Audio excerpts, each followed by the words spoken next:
Welcome to Umea. Umea is known as the city of birches, but Umea is much more than birches. And today we're going to visit the open air museum at Gamlia to see how the Sami people were living. We're going to see the oldest ski in the world, and we're also going to see how they're baking bread and making butter up there. Then we're going to go to Bjurholm to see the elk farm and try some elk cheese, and also we'll see the river in Vinden, which is a beautiful area.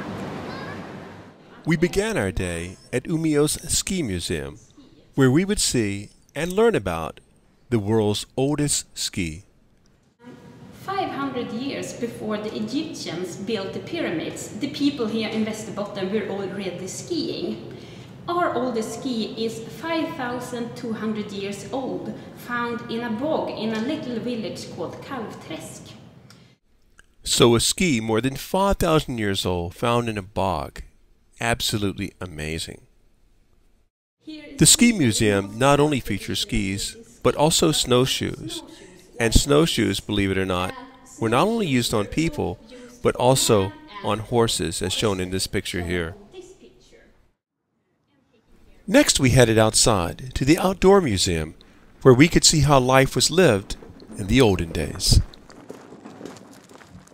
From the outdoor museum, we moved on to meet Sophia. She's a native Sami and a reindeer herder. She invited us inside of her hut and greeted us in native Sami language. Bores, Monomele Sophia. Hi and welcome. My name is Sophia. Sophia invited us to coffee cooked over a campfire, and then shared with us a little bit of what it's like to be a reindeer herder. Most of the time you follow the reindeers and slept outside under the sky. Sophia gave us a fascinating glimpse into the Sami culture, and it's something I'll always remember. Next, we'd head on to see how bread was made in the olden days.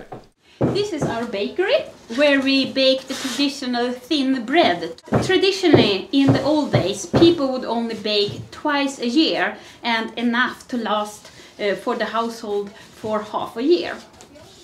Now she's putting it in the oven, where we have a fire burning, and it only takes about a minute to get ready to eat. Finished. And now it was time for us to eat. We do so by having a picnic in the city center. Now we had a nice boat ride on the beautiful Umea River.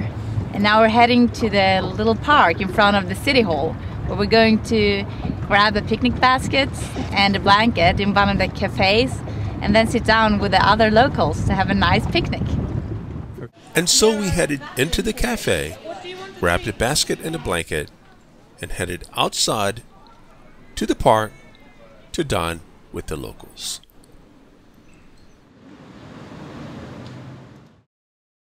After lunch, we headed out of town to the elk farm. This is a Swedish elk, but in North America you call them moose. Christian runs his elk farm for the benefit of tourists, so that they can see and experience what it's like to be around these beautiful animals. On the day that we arrived, there were several calves. Look at that.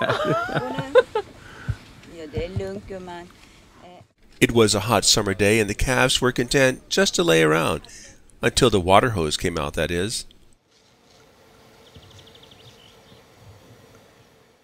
Our host even got to sit on top of an elk.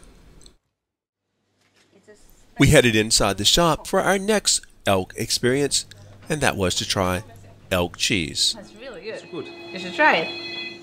Our next stop was to experience a mighty river in Vinden. Welcome, and my name is Donald Eriksson, and I warmly welcome you to Vinden and the big rapid Renforsen that we have behind me. My company, called Aurora Borealis, is an adventure company, and we offer rafting tours, whitewater rafting in this river, not exactly here, but in the river. And we also offer dog sled tours, both summer and winter. Well, there you have it. One perfect day in a beautiful place called Umea, Sweden.